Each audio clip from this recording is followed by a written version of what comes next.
Ndërhyrja emergjente realizuar në vitin 2024 në urën e Zogut mbi lumin mat, po e shpëton këtë monument kulture të kategorisë së parë. Prurjet e shumta të lumit pas rreshjeve të fundit të shiut kanë shkaktuar sërish dëme. Struktura dhe këmbët e urës në pjesën veriore kanë lëvizur, duke rrezikuar shëmbjen e plotë të saj.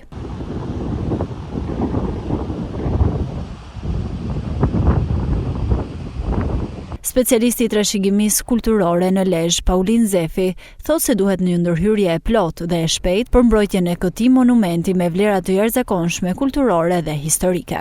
Ndërhyrja e fundit që është bërë për shpëtimin e urës, sidomos tek lëvizja harse, po themi, lëvizja tyre nga aksje edhe zhytja tyre në thellësi të bazamentit, e ka shpëtuar atë pjesë të urës nga rënimi i plot. Por ka lind ky problemi tjetër se po vihet re ndjeshëm, sidomos këto ditë të fundit.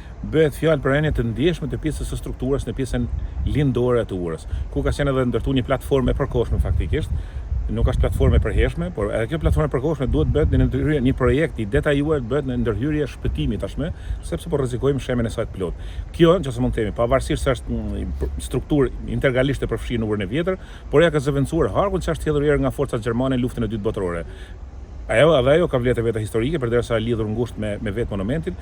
Mendoj se duhet bërë, po i njëjti projekt duhet zbatohet edhe në pjesën veriore të urës, në mënyrë se mos ta humbasim këtë pjesë, këtë segment të urës. Duke parë situatën, duke parë edhe nivelin e devijimit të kësaj strukture, kam frikë se ndoshta s'mund ta kaloj këtë dimër, nëse nuk ndërhyjet në kohë. Investimi emergjent i realizuar vitin e kaluar me vlerën 46 milion lekë të reja konsistoi me përforcimin e njërës prej këmbëve të urës, e cila u fundos në lum në rreth 2.5 metra, por kjo ndërhyrje nuk i ka dhënë zgjidhje problematikës.